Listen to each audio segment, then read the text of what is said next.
तो अब आप देखिए ये कहां तक आ रही है। ये कभी 4 अंगुल आएगी, कभी 8 अंगुल आएगी नीचे तक, कभी 12 आएगी, और कभी बिल्कुल 16 अंगुल तक बिल्कुल नीचे तक चली जाएगी। पूरे दिन देखते रहिए, बदलेगी ये, बदलती रहती है। अभी कहां तक आ रही है? अगर 4 अंगुल बाहर आ रही है, कि 8 अंगुल आ रही है, कि 12 अंगुल आ रही है, कि 16 अंगुल आ रही है, चार सांस अंगुल कितनी दूर तक जा रही है? 4 अंगुल आ रही है सर हमारी तो। 4 अंगुल आ रही है। ये जब 4 अंगुल आती है बाहर, तो समझना चाहिए अग्नि तत्व की प्रधानता चल रही है।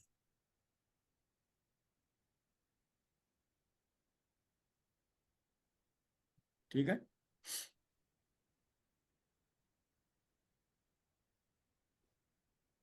8 अंगुल जब जाती है तो वायु तत्व चलता है। 12 अंगुल तक जाती है तो पृथ्वी तत्व होता है। और 16 अंगुल तक जब नीचे तक सांस जाती है तो जल तत्व है। रमाकांत जी, आपका हमारी इस सभा में बहुत स्वागत है। मुझे ये कहना है कि आपके मुखार बिंदु से मैं ये नहीं सुनना चाहता हूँ किसी भी तरह से कि आप ज्ञाता नहीं हैं।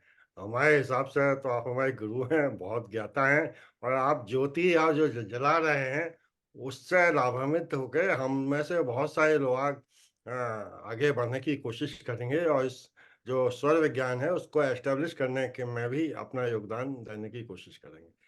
देखिए आयुर्वेद में है, जो सबसे पॉपुलर है संहिता वो है चरक संहिता, जी और एक सुश्रुत संहिता है। जी तो सुश्रुत संहिता में गर्भाधान की क्रिया विशेष लिखी हुई है, और जी वो मैंने पढ़ा है। जी और उसके बाद ये ज्ञान मुझे मिला। जी तो उसमें जो कुछ लिखा है सुश्रुत संहिता में, वो और ये दोनों टैली करते हैं। जी जी इसलिए ऐसा लगता है मुझे कि ये प्रमाणित है, क्योंकि सुश्रुत संहिता में कोई भी बात अप्रामाणित है ये मानना तो गलत होगा मेरे हिसाब से। जी और उससे ये रिलेटेड है। अब ये ज्यादा डिटेल है जो मुझे मिल गया, जी है ना। तो आइए हम लोग कुछ बात करें और कुछ ऐसा करें जिससे कुछ लाभ भी मिले हमें जीवन में। जो स्वयं अनुभूत अगर कुछ होता है तो उसकी बात और होती है, जी ऑथेंटिक होता है। जी तो इसकी जानकारी तो मुझे अभी समझिए 10 साल पहले हुई, या 12 साल पहले हुई। जी जी और स्वयं करके उसको, हाँ, जितना मैंने अनुभव किया है वो मैं पिछली बार भी बताया था, आज भी बताऊंगा कुछ। जी मेरा मेरा मेरी सोच ये है आकाशिका जी, इस बारे में जो हम्म। ज्ञान की ज्वाला है जो आप प्रज्वलित करते हैं, बेसिक अगर किसी की समझ में आ जाता है और इंटरेस्टिंग लगता है तो वो इंटरनेट पे हर जगह ढूंढ के उसका ज्ञाता हो जाता है, उस पर R&D करता है, उस हाँ, R&D का तो लाभ वही सभी है को। बस थ्योरेटिक, जितना करना चाहिए इसी के पीछे पड़ जाना चाहिए, लोग जीवन दे देते हैं। हम्म। चाहूंगा कि जो पिछली बार काशीकांत मिश्रा साहब ने बताया था उसके बारे में कुछ ट्यूटोरियल संबंधी, कुछ प्रैक्टिकल संबंधी जो हम लोगों को दिक्कतें आई हैं उसके बारे में चर्चा कर लें। तो इसकी शुरुआत करते हुए सबसे पहले मैं अपने एक्सपीरियंस शेयर करना चाहता हूँ। हाँ, बताइए। और मुझे ये लगता है कि जो आपने खाने के बाद वाली एक्सरसाइज बताई है, चाहे दोपहर में खाएं चाहे शाम को खाएं, उसके बाद आप सीधे लेटें, उसके बाद आप राइट लेटें और फिर लेफ्ट लेट के सो जाएं।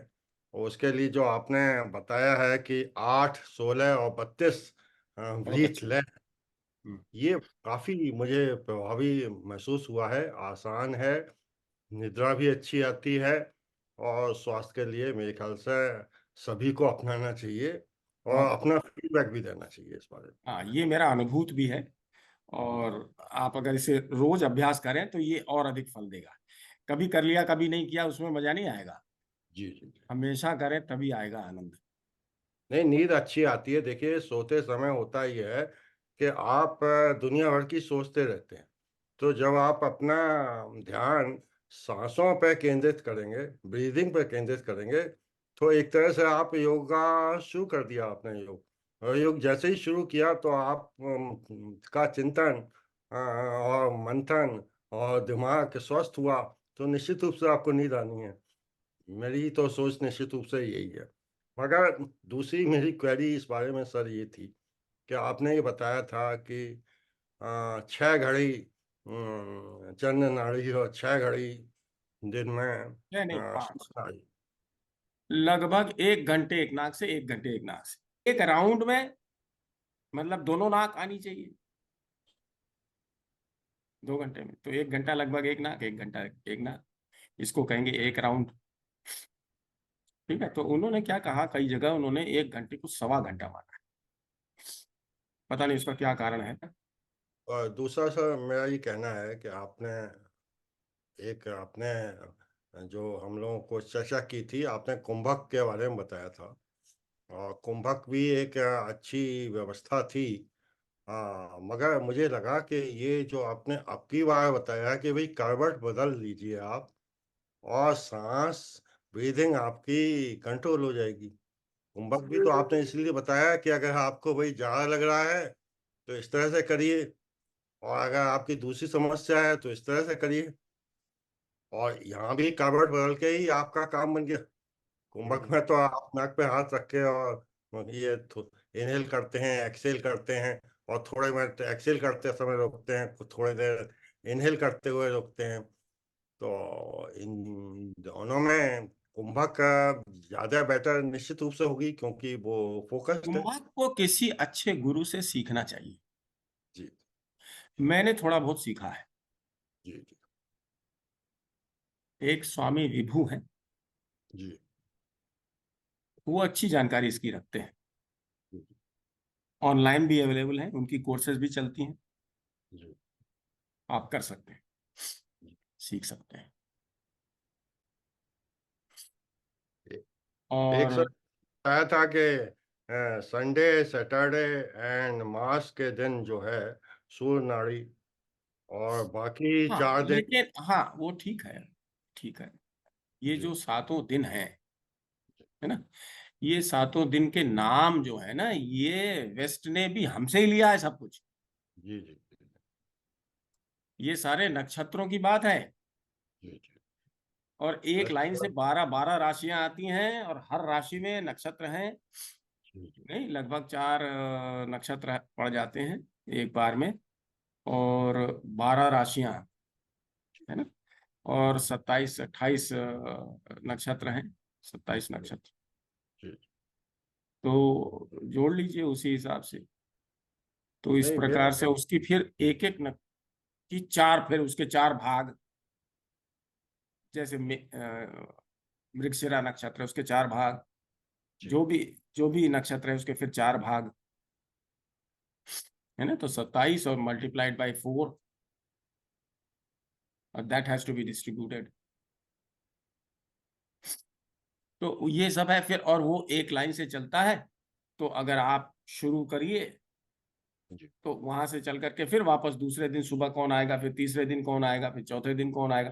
तो जो ग्रह जिस नक्षत्र का स्वामी है, वही सुबह आ जाता है, इसलिए उसका नाम यही है। ये सारे ग्रहों का नाम है ना। जी रवि माने सूर्य, जी सोम माने चंद्रमा, जी। फिर मंगल, फिर बुध, ये सारे ग्रह हैं, प्लैनेट्स हैं अपने यहाँ ज्योतिष शास्त्र। तो अच्छा, सर वो मैं विषय अलग है और ये विषय अलग है, डोंट मिक्स अप, है ना। नहीं, वो ठीक है सर, और मेरी थोड़ी सी जिज्ञासा ये है कि संडे और सैटरडे और मास वाले दिन,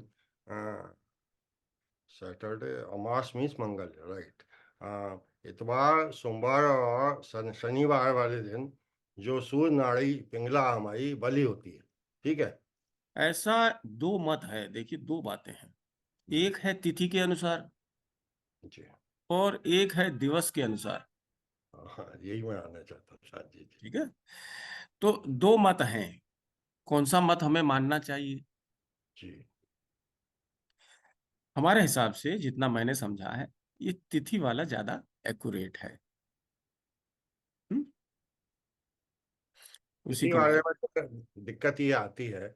मैंने आपकी तिथि के अनुसार सब कुछ करने की कोशिश की, सवेरे उठ के देखा आज पंचांग के हिसाब से किस पक्ष है, किस शुक्ल पक्ष है, और कौन सी दिवस चल रहा है, और उसके हिसाब से आपने जैसा बताया कौन सी नाड़ी चल रही है, फिर कौन सा कदम लेना चाहिए, इसका प्रयास किया। मैं जन सामान्य के लिए ये थोड़ा सा डिफिकल्ट है।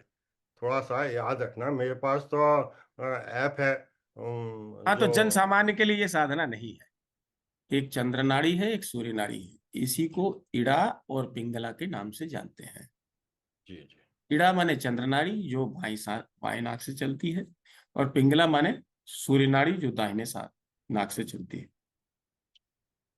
एक और नाड़ी है जिसका नाम है सुषुम्ना। ये तीन नाड़ियां, नहीं, 72,000 में 108, 108 में से 10, और 10 में से फिर ये तीन सबसे महत्वपूर्ण नाड़ियां हैं। ठीक है। इन नाड़ियों में कैसे चलती हैं, क्या चलती? तो सबसे पहले हमें ये जानना होगा कि हम जो है प्रकृति के ही अंश हैं। प्रकृति के, we are part and parcel of nature. तो जो धर्म प्रकृति का है वही धर्म हमारा भी होना चाहिए। Religion is not an exact translation of धर्म। रिलीजन और धर्म में अंतर है। धर्म किसे कहते हैं वो आज हम थोड़ा सा जानकारी कर लें, तब आपकी बहुत सी जो बाधाएं आपके दिमाग में उठती हैं। धर्म क्या है?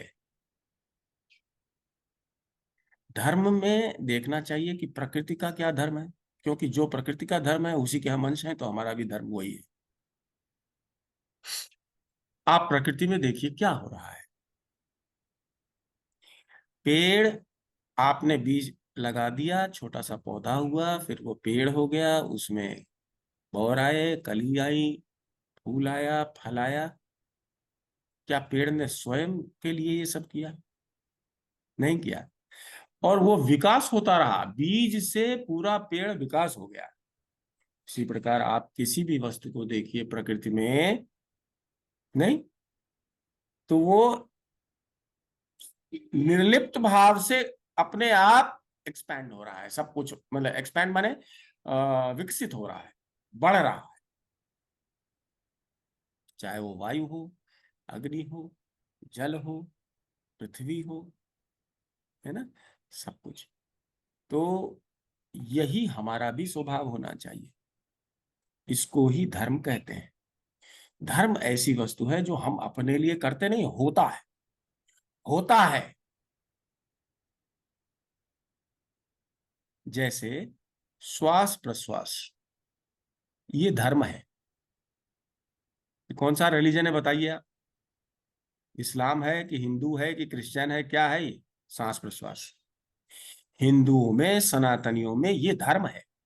किसका? मनुष्य का।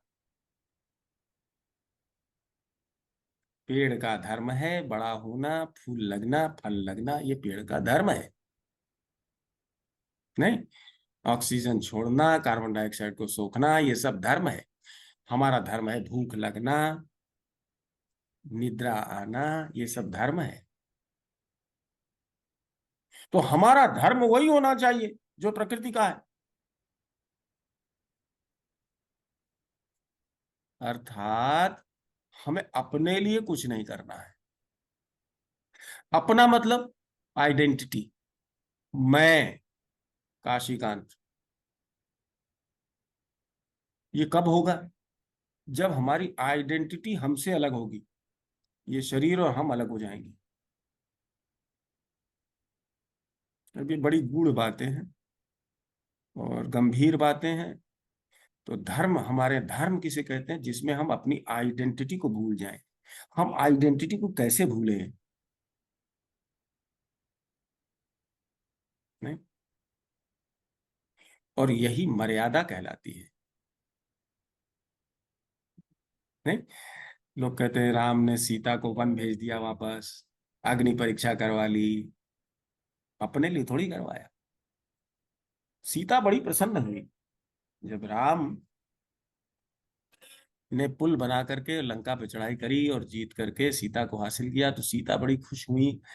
उन्होंने समझा कि हमसे इतना प्रेम करते हैं कि 5,000 माइल मील चल करके आए और हमको ले गए बचा करके। राम ने कहा नहीं, प्रेम नहीं, तुमसे प्रेम की वजह से नहीं, मैंने कुल की मर्यादा को बचाया, कुल के लिए किया है। मैं तुम्हें अपने से अलग समझता ही नहीं, जो मैं सो तुम। और ये सारी बातें हम उनके लिए कर रहे हैं, दूसरों के लिए कर रहे हैं, जिससे सब कुछ व्यवस्थित और हार्मनी में रहे। Right sir. कठिन है ये सब, ये सब कठिन वस्तु है, समझना चाहिए। तो ये श्वास प्रश्वास क्या है? धर्म है। उसको पटाक्षेप कर देता हूं मैं, मर्यादा और धर्म को, है ना। मर्यादा पुरुषोत्तम राम की चर्चा खूब है इस समय देश में। मर्यादा ही नहीं समझते लोग, क्या मर्यादा किसे कहते हैं? अपनी आइडेंटिटी को गलाना, अपनी आइडेंटिटी को भूल जाना, थोड़ा सा अलगाव, थोड़ा सा अलगाव कब होगा? जब आप किसी भी चीज में लीन हो जाए, इतने लीन हो जाए कि हमें ना कुछ सुनाई नहीं पड़ रहा, हम कुछ ध्यान में है, सुनाई नहीं पड़ रहा, कोई बुला रहा है, आपका नाम बुला रहा है लेकिन आप नहीं सुन रहे हैं, ये है लीन होना। आप जिसको देख रहे हैं, जहां देख रहे हैं, अभी आपसे बात कर रहे हैं तो I should be 100% with you. कोई कुछ और कहे, हमें कोई मतलब नहीं, सुनाई नहीं देगा। इसके मतलब मैं अपनी आइडेंटिटी को भूल रहा हूं, थोड़ा सा मैं अलग हो रहा हूं, आपके पास चला गया, खुद के पास नहीं हूं, है ना। यही मर्यादा है और यही धर्म है। तो राम जो है धर्म और मर्यादा के अवतार हैं। ये चीज कहाँ है भाई? रिलीजन में ये थोड़ी आता है कि आप अपनी आइडेंटिटी भूल जाइए। Religion is not the correct word, है ना। तो थीज्म, थीज्म जिसे कहते हैं, एथीस्ट एंड थीस्ट, ये दो शब्द, ये भी गलत है। धार्मिक और विधर्मी, कई शब्द ऐसे हैं जिनमें अंग्रेजी में हम कुछ कह ही नहीं सकते, अंग्रेजी में कहना मुश्किल है।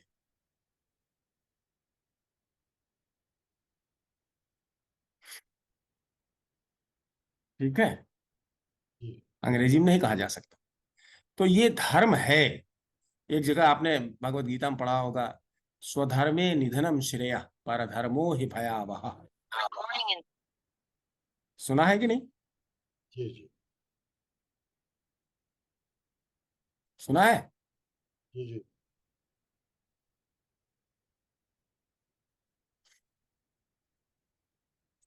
तो ये स्वधर्म है, ये धर्म है।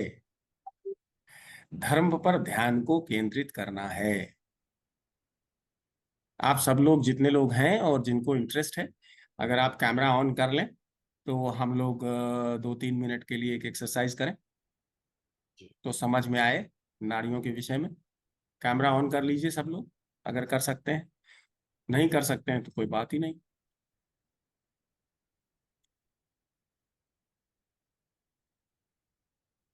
नमस्कार। कैमरा ऑन कर लीजिए और अब देखिए, ध्यान से आंख बंद कर लीजिए, स्थिर हो जाइए, स्थिर होकर बैठिए। और नाक पे सांस जा रही है अंदर और बाहर आ रही है, हवा जा रही है अंदर, बाहर आ रही है, इस पर ध्यान केंद्रित कर लीजिए।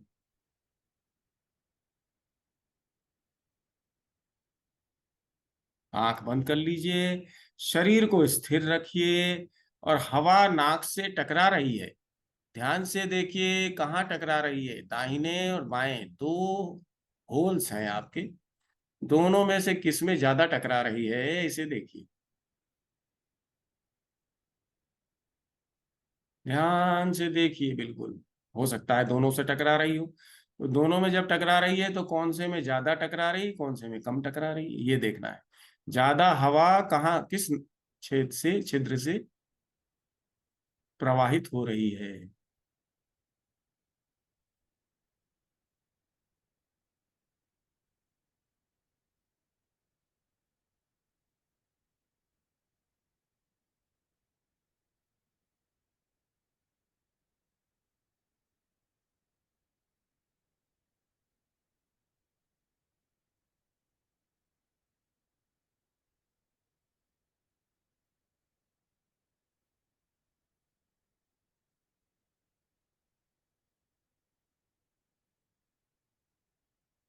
बिल्कुल नाक के आगे कोने पे दिमाग ले जाइए मन को। देखिए, ध्यान से देखिए। बाकी चीजों से ध्यान हट जाएगा अपने आप। देखिए, नाक के पास देखिए, नाक के पास देखिए, हवा आ रही है, टकरा रही है।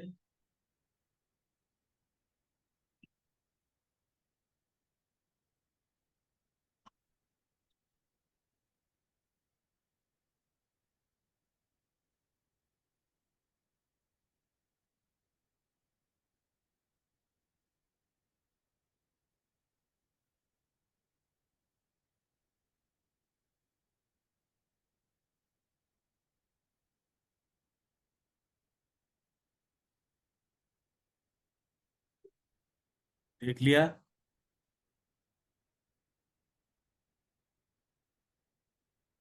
आपका पेट भी अंदर बाहर हो रहा है। आपकी एब्डोमेन अंदर बाहर हो रही है। कंधे रिलैक्स रखिए।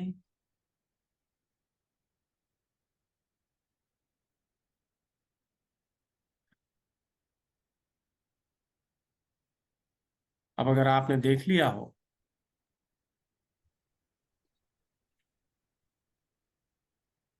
Isha, you have joined from USA. Yes. अब आप देखिए, नाक जब आपने देख ली कि सांस जा रही है, बाहर आ रही है, तो राइट से जा रही है कि लेफ्ट से जा रही है? ज्यादा ज्यादा किधर से जा रही है? लेफ्ट से। लेफ्ट से जा रही है। बहुत अच्छा। अब आप देखिए कि नाक से जो सांस निकल रही है, हवा, वहां हाथ ले जाइए लेफ्ट के पास, या राइट से जा रही है तो राइट के पास। और हाथ को थोड़ा धीरे धीरे वाप थोड़ी दूरी बढ़ाइए। कहां तक हवा लग रही है आपके हाथ में?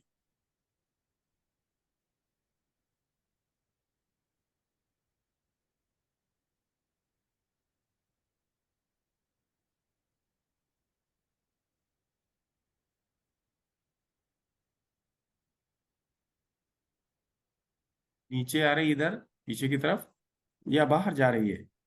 सांस कितनी दूर और कितना आगे पीछे? देखिए, सांस कहाँ तक टकरा रही है। हाथ, जो सांस निकल रही है, वो हवा से कहाँ तक टकरा रही है आपके इस हथेली से? उल्टी तरफ, उल्टी तरफ। कई बार नीचे तक जाती है, कई बार यहीं तक रहती है। ध्यान से देखिए कहाँ तक जा रही है। देख लिया? तो अब आप देखिए, ये हाथ कहाँ तक आ रही है। ये कभी 4 अंगुल आएगी, कभी 8 अंगुल आएगी नीचे तक, कभी 12 आएगी, और कभी बिल्कुल 16 अंगुल तक, बिल्कुल नीचे तक चली जाएगी। पूरे दिन देखते रहिए, बदलेगी ये, बदलती रहती है। अभी कहाँ तक आ रही है? अगर 4 अंगुल बाहर आ रही है, कि 8 अंगुल आ रही है, कि 12 अंगुल आ रही है, कि 16 अंगुल आ रही है? चार सांस अंगुल। कितनी दूर तक जा रही है? 4 अंगुल आ रही है सर हमारी तो। 4 अंगुल आ रही है। ये जब 4 अंगुल आती है बाहर, तो समझना चाहिए अग्नि तत्व की प्रधानता चल रही है।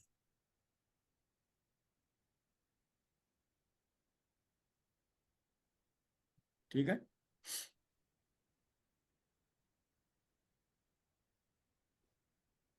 8 अंगुल जब जाती है तो वायु तत्व चलता है। 12 अंगुल तक जाती है तो पृथ्वी तत्व होता है। और 16 अंगुल तक जब नीचे तक सांस जाती है तो जल तत्व है।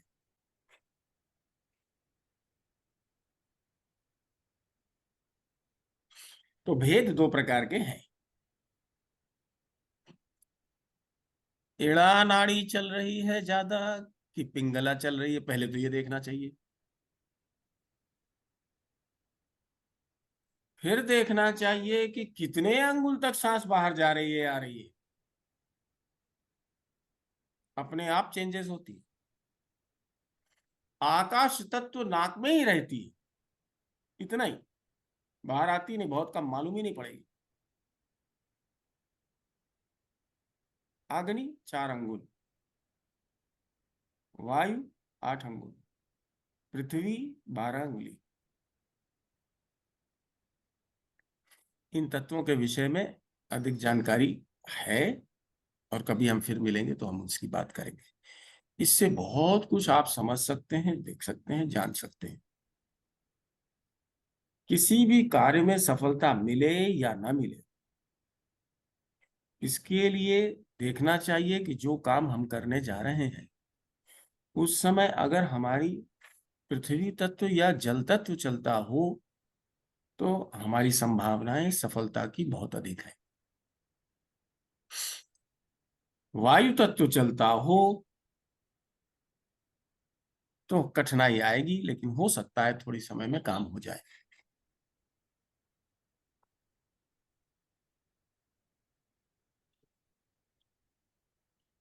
अग्नि में और आकाश में जल्दी काम नहीं होता, वायु में भी कठिनाई होती है, बड़ी दिक्कत। जल तत्व जब चल रहा होता है जल्दी काम होता है। स्थिरता पृथ्वी तत्व में ज्यादा है। ये सब बातें हैं, ये और बहुत डिटेल है इसका, तो है हमारे पास उसको भी कहने के लिए। लेकिन अभी हम लोग जा रहे हैं गर्भाधान की क्रिया की तरफ। तो पहले तो आपने ये देखा कि कौन सी नाक चल रही है। दोनों नाक चल रही है, संसार का कोई काम नहीं होता।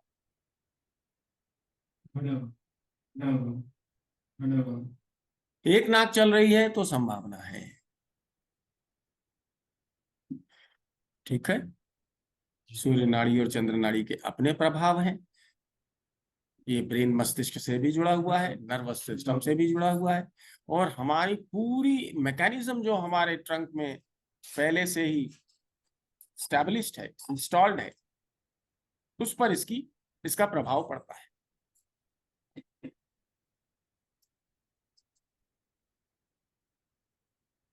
इसलिए इसका प्रभाव हर चीज पर पड़ता है।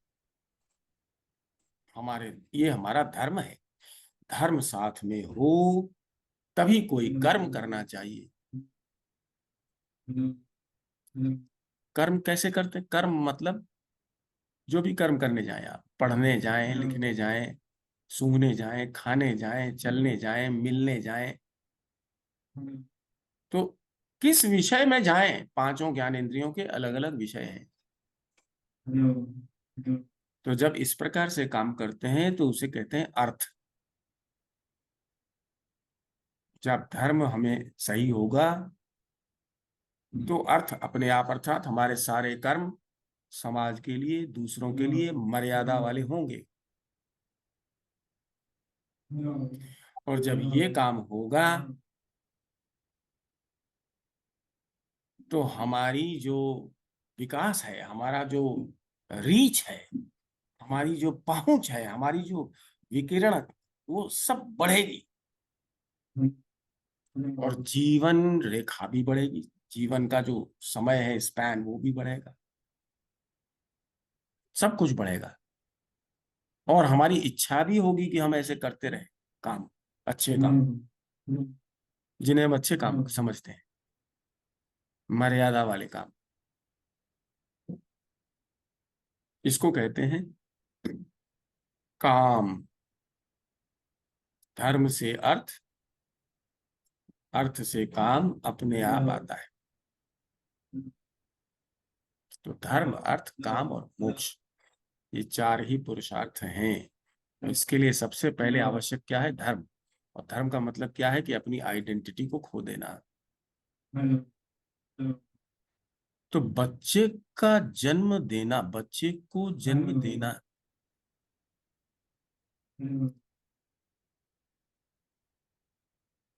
ये क्या है? धर्म है कि अर्थ है कि काम है कि मोक्ष है? ये समझने वाली बात है।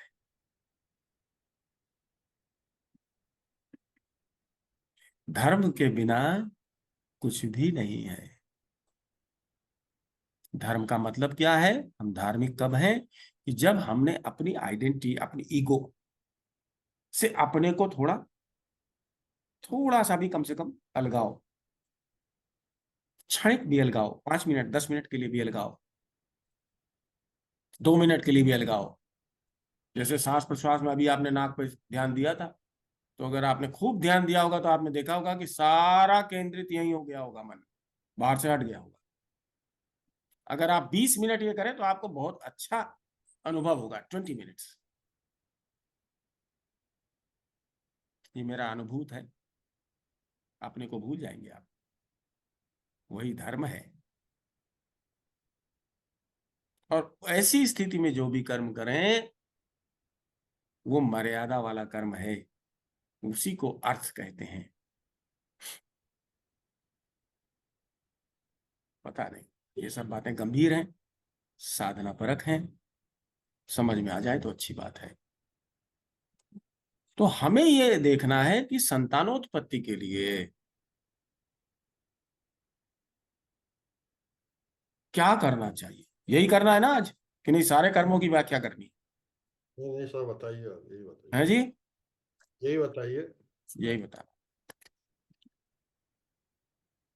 तो संतानोत्पत्ति के लिए क्या चाहिए?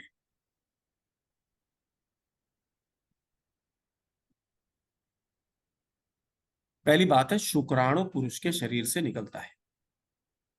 कैसे निकलता है उसकी विवेचना भी है, लेकिन हम वो नहीं करेंगे।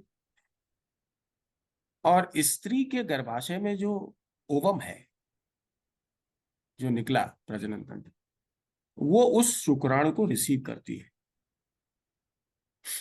जैसे मैं बोल रहा हूं और आपको रिसीव करना है, तो हमारी सूर्य नाड़ी होनी चाहिए, आपकी चंद्र नाड़ी होनी चाहिए। पिछली बार भी हम लोगों ने ये बात की थी, ठीक है ना? और स्थिरता का काम किसमें होता है? चंद्र नाड़ी में।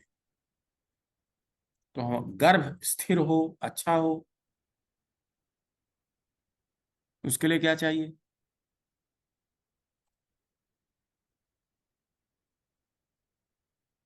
उसके लिए चाहिए कि चंद्र नाड़ी चलती हो। किसकी?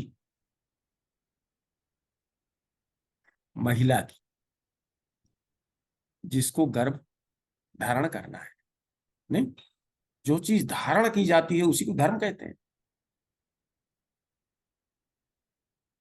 तो महिला शरीर का धर्म चंद्र नाड़ी में किसी भी वस्तु को स्थायित्व प्रदान करता है।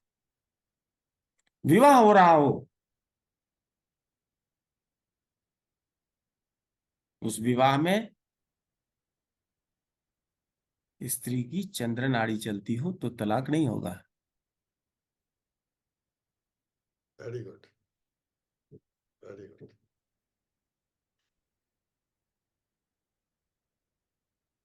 पुरोहित के श्वास प्रश्वास का उतना प्रश्न नहीं है, क्योंकि तो वो एक जगह शादी करा के दूसरी जगह शादी कराने जाएगा। नहीं? और वर जो श्रेष्ठ है, नहीं? उसकी भी चंद्र नाड़ी चल रही है, तो उसको भी बहुविवाह नहीं करना पड़ेगा, एक ही स्त्री से काम चल जाएगा। अति उत्तम। अगर आप धार्मिक नहीं है, अगर आपने अपनी आइडेंटिटी से अपने को अलग नहीं किया, तो क्या अधिकार है आपको बच्चा उत्पन्न करने का? सेक्स करते रहिए, आनंद लेते रहिए। गर्भाधान की क्रिया बहुत ही पवित्र और हमारा कर्म है, कर्तव्य है, गरिमामय और मर्यादा में होना चाहिए। स्त्री का कल्याण हो। जो स्त्री बच्चा पैदा ही नहीं करना चाह रही है तो विधर्मी है, अधर्मी है। स्त्री लालायित हो जाती है बाद में कि हमें बच्चे हों।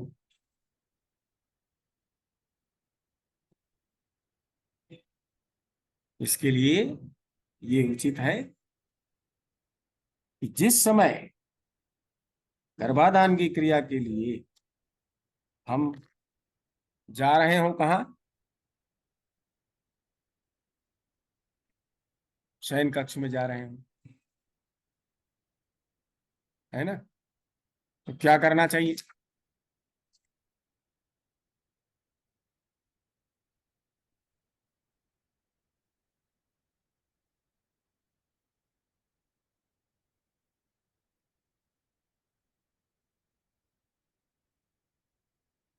बाईं तरफ हमेशा देखिए, जो भी यज्ञ होता है, जो भी पूजन होती है,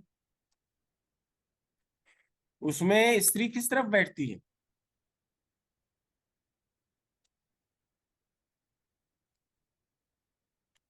हमेशा पत्नी को बाएं तरफ बैठाना पड़ता है, बैठाते हैं।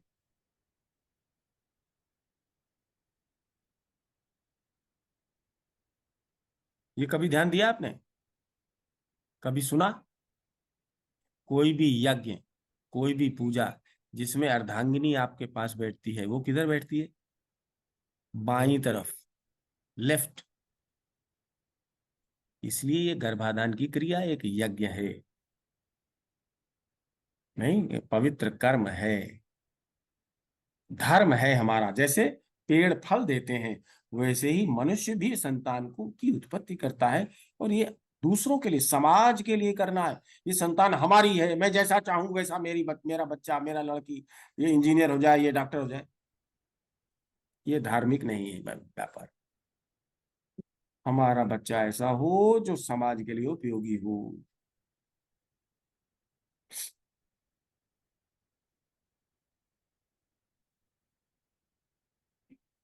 तो गर्भाधान की क्रिया हम ऐसी करें कि बच्चे अच्छे पैदा हो समाज के लिए। ये धार्मिक कार्य है। और हमने रेप कर दिया, बच्चा पैदा कर दिया, इम्प्रेग्नेट कर दिया, धार्मिक नहीं है ये काम, अधर्म है।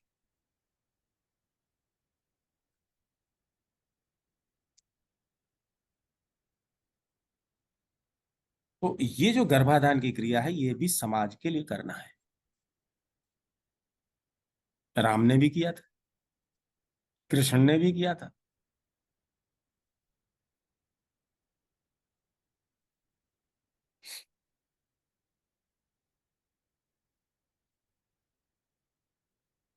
तो संभोग कब करना चाहिए? ग्रहों की स्थिति क्या है, सूर्य की स्थिति क्या है, तिथि कौन सी है, इसका विचार करना चाहिए।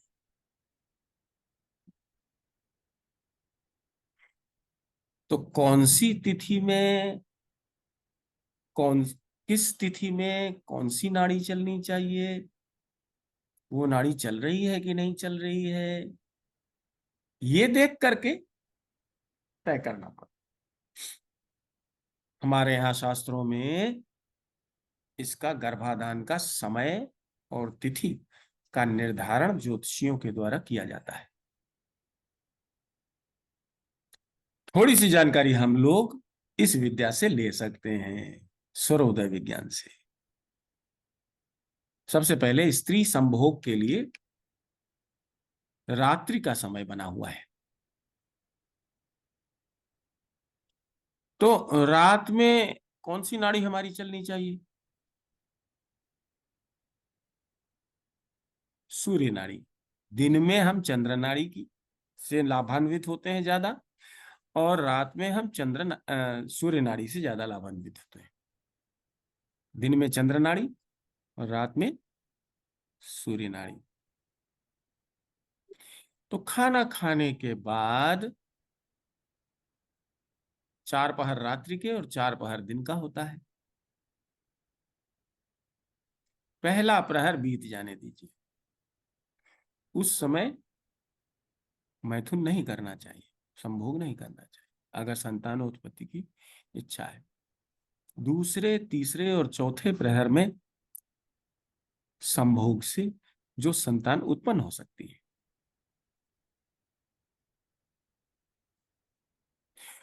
उसमें भी दूसरे पहर में कैसी संतान होगी, इसकी विशेषता है। तीसरे में अगर आपने संभोग किया तो कैसी संतान होगी, चौथे प्रहर में किया तो कैसी संतान होगी। ठीक है। स्त्री किस प्रकार की है, कितनी तैयारी है, और तैयारी है और उसका कौन सा श्वास प्रश्वास चल रहा है, थोड़ा ज्ञान उसको भी देना चाहिए, और आपको भी थोड़ा ज्ञान होना चाहिए। दोनों पति पत्नी को इसका ज्ञान होना चाहिए। और दोनों की इच्छा होनी चाहिए कि संतानोत्पत्ति हो। किसके लिए? समाज के लिए। To contribute in the creation of creator is the most important duty of human being or any जीव for that matter. तो प्रोक्रिएशन एक बहुत ही पवित्र और कर्तव्य है हम सबका। बाई एक्सीडेंट कोई हो जाए, पैदा हो गया विवेकानंद, वो तो अलग बात है, तो प्रारब्ध की बात है। उस समय आपको ऐसा रखा कि भाई उसी समय सारा काम हो गया। दोनों पति पत्नी प्रसन्न चित्त हो, खाना पच गया हो, रात्रि का खाना थोड़ा जल्दी खाइए, सूर्योदय के पहले पहले खा लीजिए।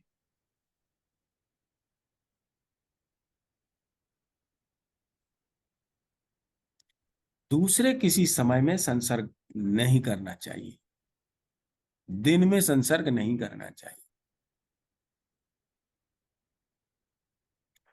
सूर्योदय के बाद संसर्ग करने से शक्ति क्षीण होती है और बच्चा भी अच्छा पैदा नहीं होता। सूर्योदय के पहले ही काम कर लेना चाहिए, गर्भाधान कर देना चाहिए। पुरुष का सूर्य नाड़ी चलनी चाहिए और स्त्री की चंद्र नाड़ी चलनी चाहिए। रिपीट, पुरुष का सूर्य स्वर, पिंगला, दाहिनी नाक, और स्त्री की बाई नाक चलनी चाहिए। चिरंजीवी हो, स्थायित्व मिले, उस समय भी तत्व कौन सा चलना चाहिए? या तो पृथ्वी तत्व चले या जल तत्व चले। प्रयास ये करना चाहिए कि वायु और अग्नि में गर्भाधान न करें। हो जाए तो होगा, अलग अलग प्रकार का, होके मर जाए, होके रोगी हो जाए, ये सब हो सकता है। नहीं तो जल और पृथ्वी के योग में गर्भ रहे, अच्छा हो, और इसमें पुत्र योग होगा। अब सोने की स्थिति क्या हो? बिस्तर पर स्त्री को किधर सुलाएंगे? हमेशा, क्योंकि यज्ञ है। ये क्या है? गर्भाधान क्या है? यज्ञ है। तो स्त्री बाएं भाग में आपके बाएं होनी चाहिए और स्त्री के दाहिने पुरुष होना चाहिए। अगर स्त्री के दाहिने पुरुष होगा और दोनों फोरप्ले करेंगे, करवट एक दूसरे की तरफ लेंगे, तो पुरुष किस करवट लेटेगा? बाईं करवट लेटेगा। तो कौन सी नाड़ी चलेगी? अरे पत्नी बाएं है तो बाईं तरफ मुड़ेगा ना, तो बाईं तरफ मुड़ेगा तो कौन सी नाड़ी चलेगी? सूर्य नाड़ी चलेगी। इसी प्रकार जब स्त्री पुरुष की तरफ लेटेगी, मुंह करेगी, तो किस करवट लेटेगी? दाहिनी। तो अगर दाहिनी करवट स्त्री लेट गई फोरप्ले के समय, तो कौन सी नाड़ी उसकी चलने लगेगी? बाईं, चंद्र नाड़ी, अपने आप हो जाता है। इसलिए लेटने के समय ध्यान देना चाहिए कि बिस्तर पर स्त्री हमारे बाएं रहे, और स्त्री को ध्यान देना चाहिए कि पुरुष जो स्त्री चाहती है गर्भ, है ना, स्त्री इसमें ज्यादा धर्म निभाती है। स्त्री संतान को चाहती है, संतानोत्पत्ति चाहती है, केवल सेक्स के लिए, प्लेजर के लिए सेक्स नहीं करती। पुरुष ज्यादा इसमें विचलित होता है, वो प्लेजर के लिए भी सेक्स करते रहता है। तो ऐसी स्त्री हो जो इसे धार्मिक कार्य समझे। इसलिए बांझ होना कलंक था हमारे यहाँ। हिंदुओं में जिस स्त्री की संतान नहीं होती थी वो लज्जित होती थी समाज में। ठीक है,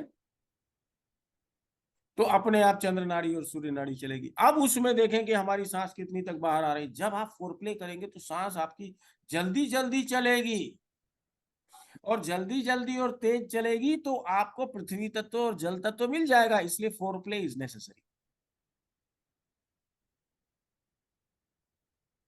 जब आप एक्साइट हो जाते हैं, स्त्री भी एक्साइट हो जाती है, नहीं तो कम से कम पृथ्वी तत्व तो चले या जल तत्व चले तो जल्दी होगा काम।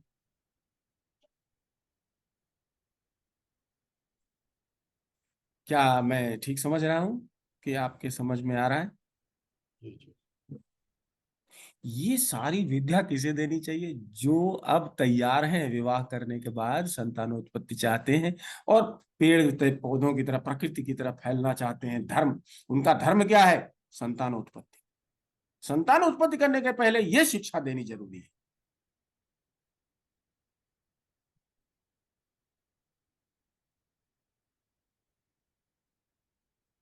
वायु तत्व चलती रहेगी तो ज्यादा संभावना है कि लड़की होगी,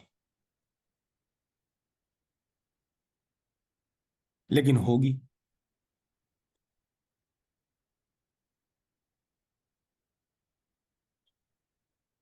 और अगर आपका पृथ्वी और जल तत्व चल रहा है तो निश्चित रूप से अच्छी संतान होगी। अगर लड़की भी हुई तो बहुत अच्छी होगी, धार्मिक होगी, निष्ठावान होगी, चरित्रवान होगी।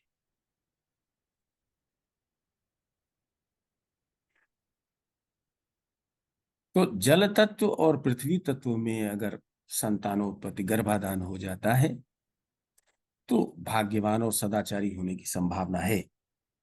वायु तत्व में होता है तो लड़की होती है, और आकाश तत्व में अगर गर्भ रह गया, लड़का तो पैदा होता है लेकिन मां के लिए बड़ा कष्टकारी होता है।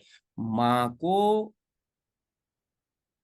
संतानोत्पत्ति के बाद इतनी कमजोरी, इतना पीड़ा, बहुत सी बातें शुरू हो जाती हैं, यहां तक कि उसकी मृत्यु हो सकती है।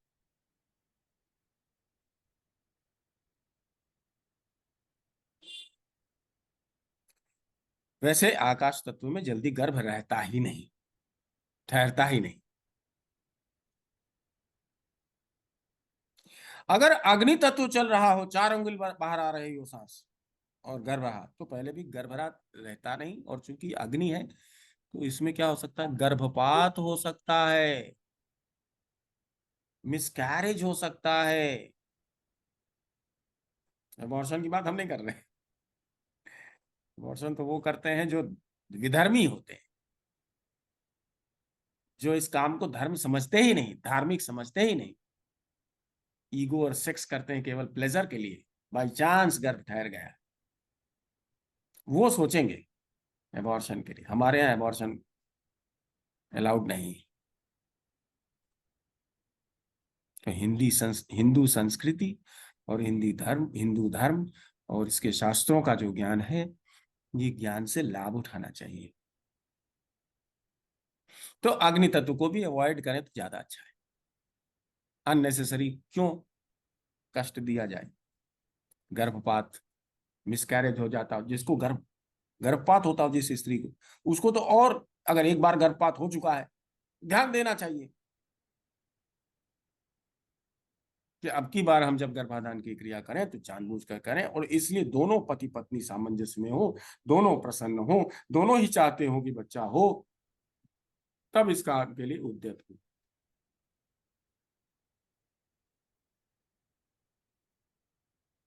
तो अग्नि तत्व में गर्भपात भी हो सकता है, उसमें स्त्री को का नाश भी हो सकता है। जैसे वायु में लड़की होती है, अग्नि में ज्यादा रिस्क है, तो वायु को एक्सेप्ट किया जा सकता है।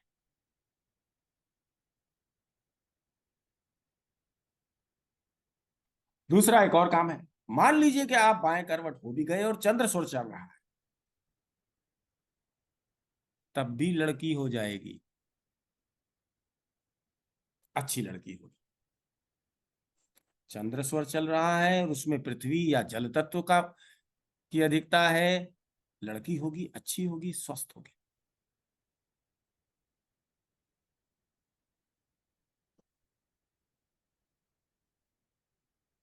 फिर से रिपीट करूं, समझ में आ गई? इन बातों को सिखाना चाहिए हमारी यंग जनरेशन को, जो प्रोक्रिएट करने के काबिल है। ये हमारे यहाँ की विद्या है, हमारे भारतवर्ष की विद्या है। इसकी शिक्षा देना चाहिए। विवाह के समय या विवाह जिनका होने वाला है साल भर में, उन बच्चों को ये शिक्षा देनी चाहिए। कैसे देनी चाहिए? सीधे सीधे गर्भाधान की बात नहीं, पहले इसका और दूसरा दूसरा लाभ बताना चाहिए। तुम नौकरी चाहते हो तो क्या हो, नहीं तुम चाहते हो कि हम कैसे जाएं, कहाँ जाएं, कौन मिलेगा नहीं मिलेगा, हमें रिजल्ट कैसा आए हमारा, तो कौन सी नाड़ी चलनी चाहिए, ऐसा चलाओ वैसा चलाओ। जब उसको इसमें फल मिलने लगेगा, तब वो शादी से पहले, विवाह से पहले आपसे सुनेगा, समझेगा। नहीं, विवाह क्यों करें, विवाह का कारण क्या है, विवाह का उद्देश्य क्या है।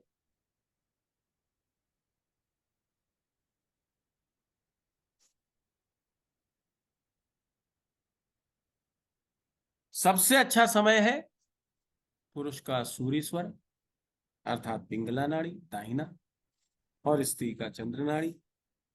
और सूर्य स्वर और चंद्र नाड़ी में भी जल तत्व और पृथ्वी तत्व चलता हो।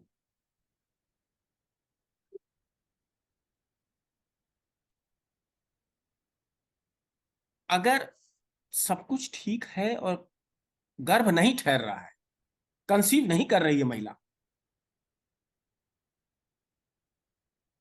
तब भी अगर ऐसे समय में गर्भाधान की क्रिया करे, संभोग करे, जब स्त्री की का चंद्र स्वर और जल तत्व या पृथ्वी तत्व चल रहा हो, और पुरुष का सूर्य स्वर और जल तत्व या पृथ्वी तत्व चल रहा हो, ऐसे समय में संभोग करने से निश्चित रूप से गर्भ ठहरता है।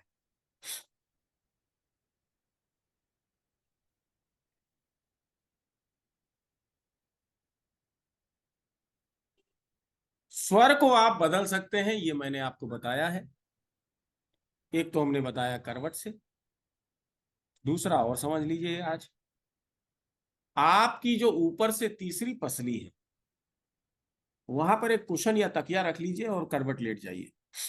हो सके तो सिर को थोड़ा ऊंचा कर लीजिए, ऐसे आराम से स्वर बदल जाएगा। जो स्वर चल रहा हो उस करवट हो जाइए, दूसरा चलने लगेगा। बैठे बैठे भी कर सकते हैं। बाद में इसका अभ्यास करने से, केवल आपके मस्तिष्क में सोचने से, यहाँ बाई नाक में केंद्रित कर लेंगे तो दाहिना स्वर जो चल रहा है बाएं में चला जाएगा, और दाहिने में केंद्रित कर देंगे तो बाएं में चल। मान लीजिए इस समय बाई नाक चल रही है आपकी सीना से, बाई तरफ ऐसे कर लीजिए सिर को, और दाहिने स्वर पे ध्यान ले जाइए, और 2 से 3 मिनट में जब आप अभ्यासी हो जाएंगे, तुरंत 1 मिनट में हो जाता है, चेंज हो जाता है, केवल मन से, कुछ करना नहीं पड़ता। स्वर को बदलना आना चाहिए। साधना की सबसे पहली रिक्वायरमेंट, चाहे वो आप मोक्ष लाभ के लिए कर रहे हो, मुक्ति के लिए कर रहे हो, सिद्धियों के लिए कर रहे हो, सबसे बड़ी बात यही है।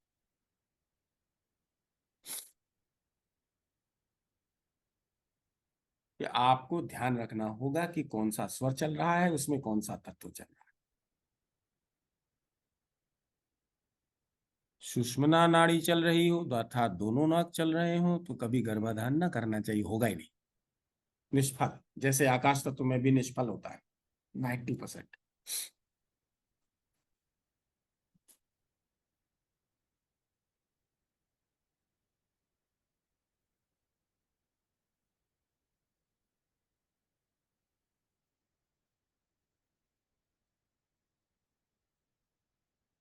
अगर आपको निश्चित रूप से चाहिए संतान, और संतान किसी को नहीं हो रहा है, तो जल और पृथ्वी में से भी जल तत्व अवश्य संतान देगा। बाकी चीजें ठीक हो, शरीर ठीक हो, गर्भाशय ठीक हो, आर्तव सही से आ रहा हो, जल तत्व स्त्री का भी चले, जल तत्व पुरुष का भी चले, पुरुष का दाहिना स्वर और स्त्री का बायां स्वर चले, निश्चित रूप से संतान होती है। ऐसा कहना है शास्त्रों का।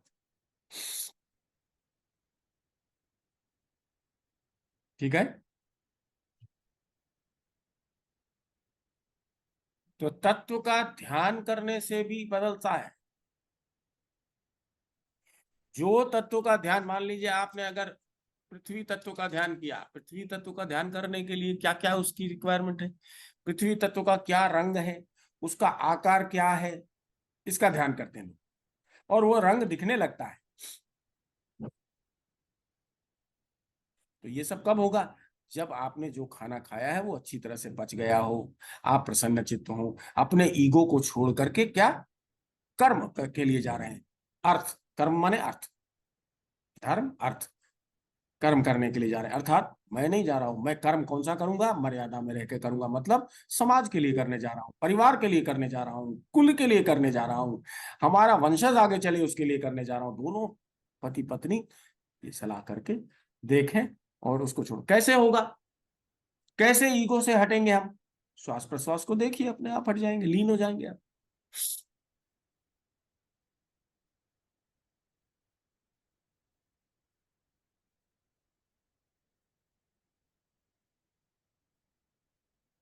मैं नहीं जानता था, जब मैंने संतानोत्पत्ति करी तो मुझे ये सब पता नहीं था, नहीं तो मैं जरूर ट्राई करता। जब पता लगा तो अब ये कैपेसिटी नहीं है।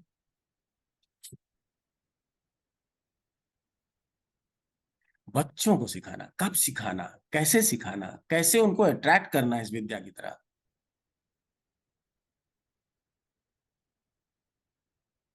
कोई सीखना ही नहीं चाहता, कोई करना ही नहीं चाहता। हिंदू की बात करो, सनातनियों की बात करो तो आप जानते हैं कि क्या स्थिति है आज देश में। इतनी विवेचना है क्या कुरान में? मेरे पास तो है कुरान की प्रति, मैंने पढ़ा है थोड़ा बहुत। है? कहीं नहीं, हमारे यहाँ ये सब है।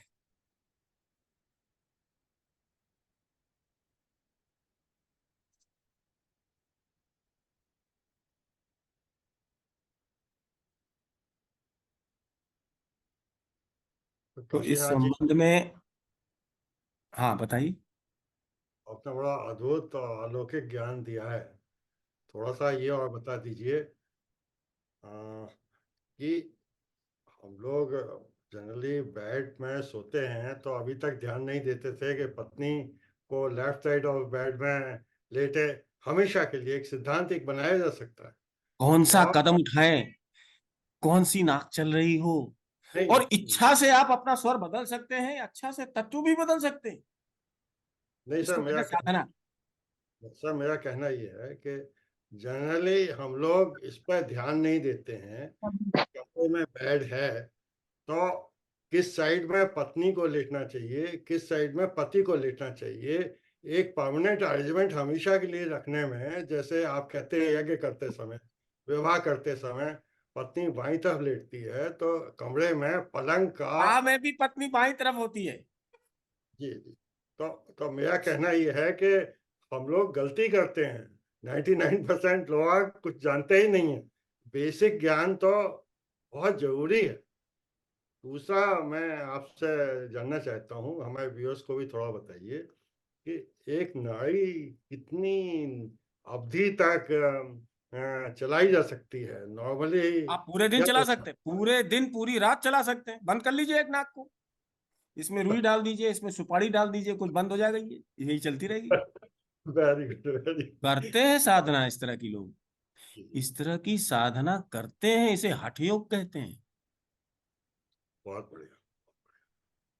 बहुत सी बातें हैं, मैंने खूब देखा है। मैं जंगलों पहाड़ों में खूब जा जाके संतों के पास, योगियों के पास बहुत दिनों तक ये काम किया है, सालों। बहुत बातें हैं लेकिन हमें सब आधी अधूरी पता है। अच्छा कोई गुरु मिल जाए तो अच्छी बात है, उससे सीखना चाहिए। बार बार ये कहा काशीनाथ जी ने कि यज्ञ है, यज्ञ है और यज्ञ है ये, और यज्ञ के हिसाब से पत्नी को बाएं वो होना चाहिए। यज्ञ में पत्नी दाहिने बैठती है क्योंकि शक्ति स्वरूपा है। मतलब हमारे शास्त्र जो कहते हैं कि पत्नी हमेशा दाहिने बैठती है किसी यज्ञ में। तो इसे यज्ञ मतलब ठीक है, ये सामाजिक कार्य है, और लेकिन ये यज्ञ नहीं। यज्ञ यज्ञ की बात जब हम करते हैं तो धार्मिक अनुष्ठानों की बात करते हैं, और धार्मिक अनुष्ठानों में शक्ति स्वरूपा स्त्री हमेशा दाहिने हाथ होती है, बाएं कभी नहीं होती। पांडे जी ठीक है, और आप जो बिल्कुल सही कह एक मिनट हाँ, सर, हमारी बात पूरी हो जाने दे। तो दूसरी बात ये है कि जब सामाजिक कार्य करते हैं, जब हम पति पत्नी के रूप में सामाजिक कार्यों में आते हैं, तब वो बाएं बाएं बैठती है। हाँ ठीक बता रहे हैं तो पांडे जी, ठीक कह रहे हैं, सही जी, बात है। धन्यवाद सर, सामाजिक कार्य में बाएं होती है। हमें करेक्ट करने के लिए आपका बहुत बहुत धन्यवाद। बिल्कुल ठीक, बिल्कुल ठीक कह रहे हैं पांडे जी आप। तो ये सामाजिक कार्य है, जी इसे जी, मतलब बिल्कुल बिल्कुल, समाज और के लिए ही है। दूसरी बात ये है कि ये जैसे सुधीर जी ने ये लिया है ये टॉपिक, ये स्वर विज्ञान, आपका बहुत बड़ा ज्ञान है, बहुत अच्छा ज्ञान है स्वर विज्ञान का, मुझे अच्छा लगा।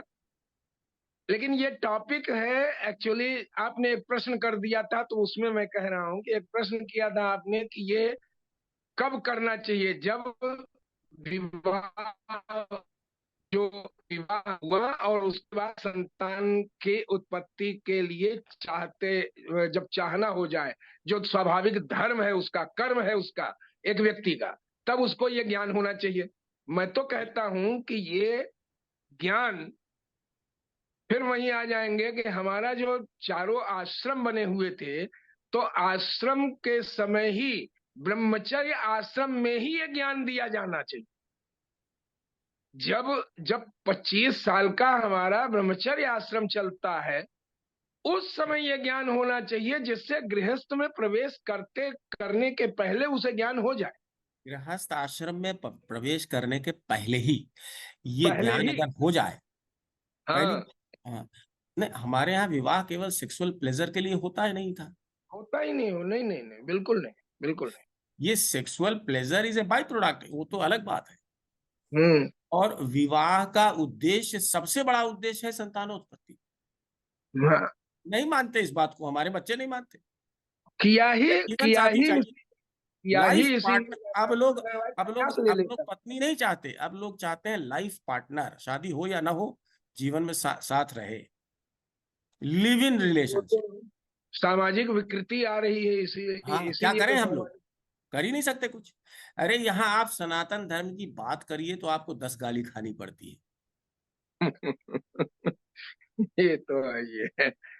पोगा और पंडित। धर्म वही है मर्यादा में जो आप दूसरों के लिए, समाज के लिए करें।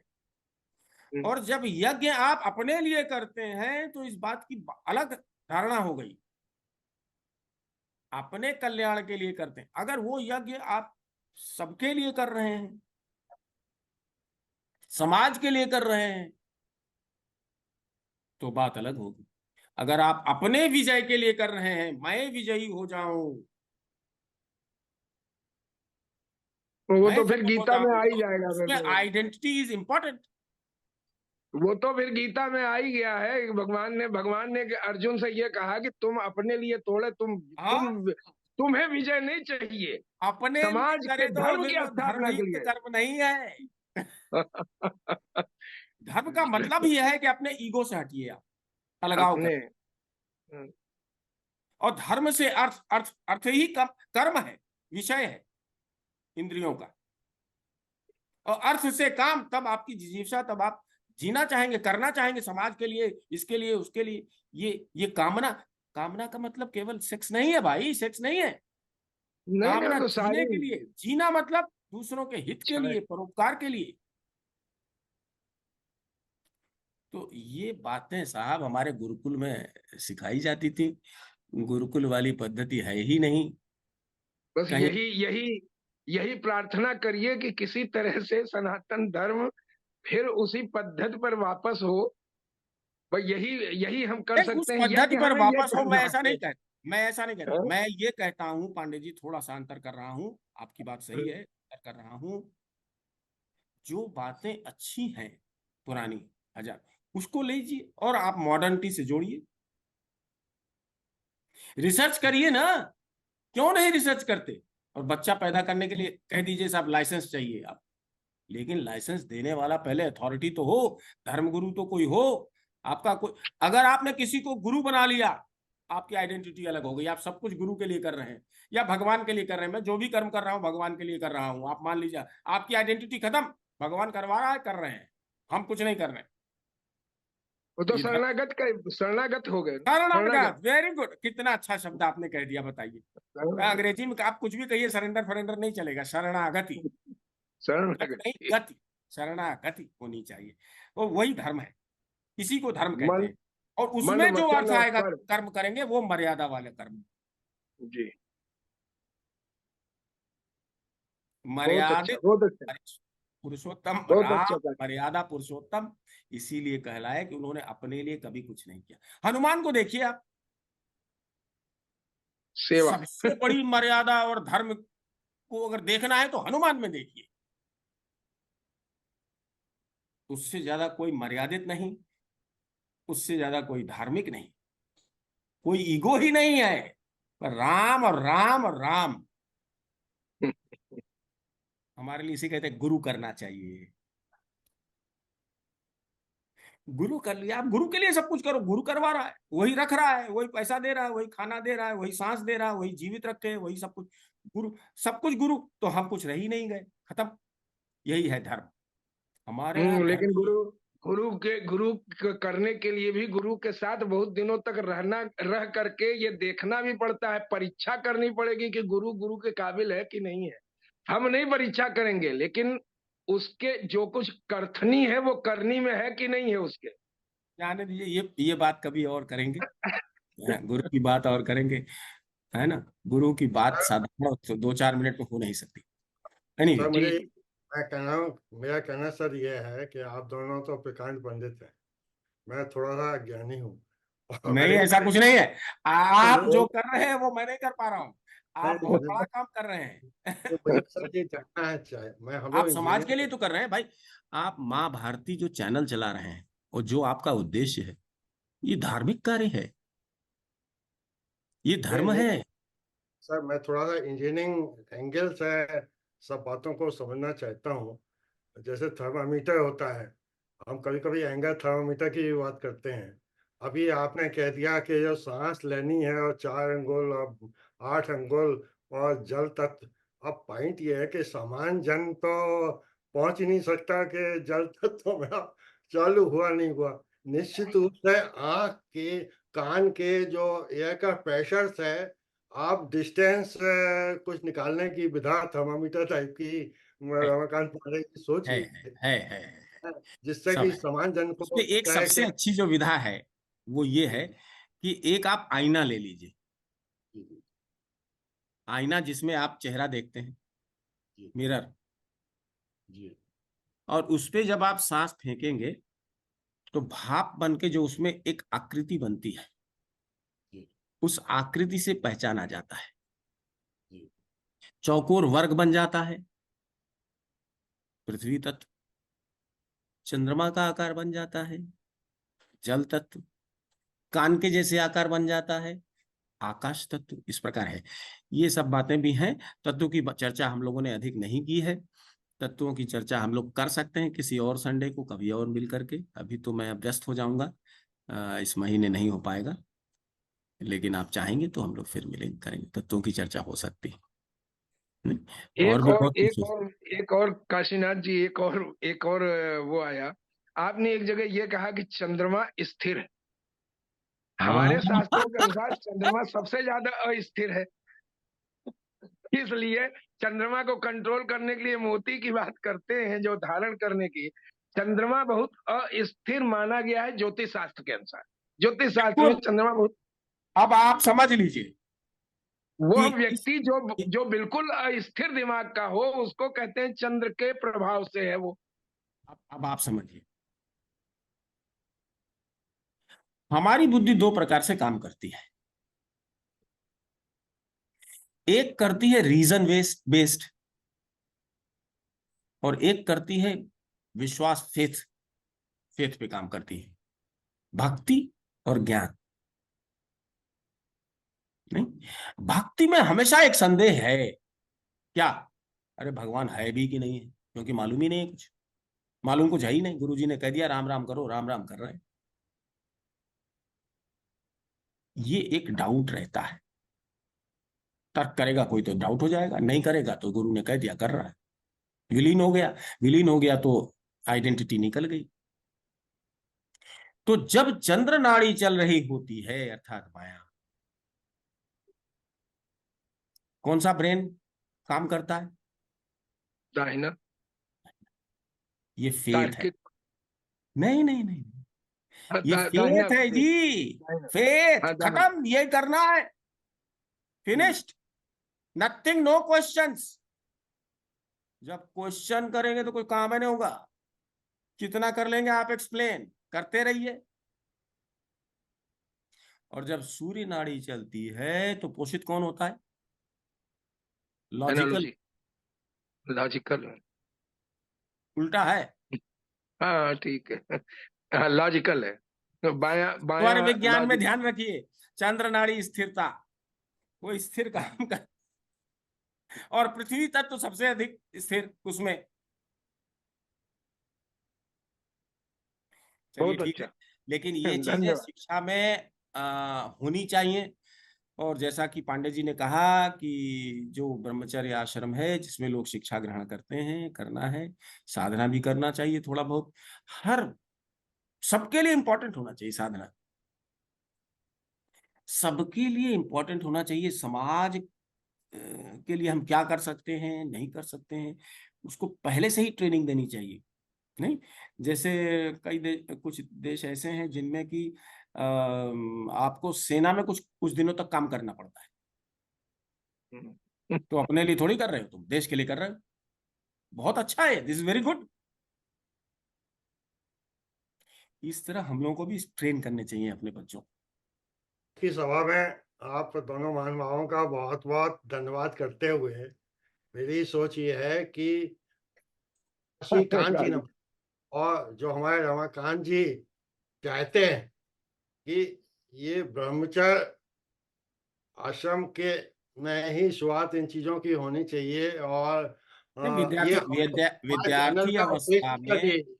हमारे चैनल का उद्देश्य यही है कि इस ज्ञान को किसी तरह हम सेव करके YouTube वगैरह में रखें और समय समय पर जागृति लाते रहें। आज हम 3 हैं, कभी 30 होंगे, कभी 3 लाख होंगे, और 3 करोड़ से 300 करोड़ भी हो सकते हैं। नहीं तो नहीं, ईशा बेसिक जी ने ज्वाइन किया है, ईशा जी के यहाँ भी रात है यूएसए में। जी जी मैं बहुत महत्व देता हूँ ईशा जी को कि बहुत इन्होंने, हाँ इन्होंने ज्वाइन किया और ये सुन रही हैं पूरा। बहुत धन्यवाद और साधुवाद। और इसी तरह की चर्चा होती रहेगी हमारे चैनल पे, ऐसी मुझे आशा है।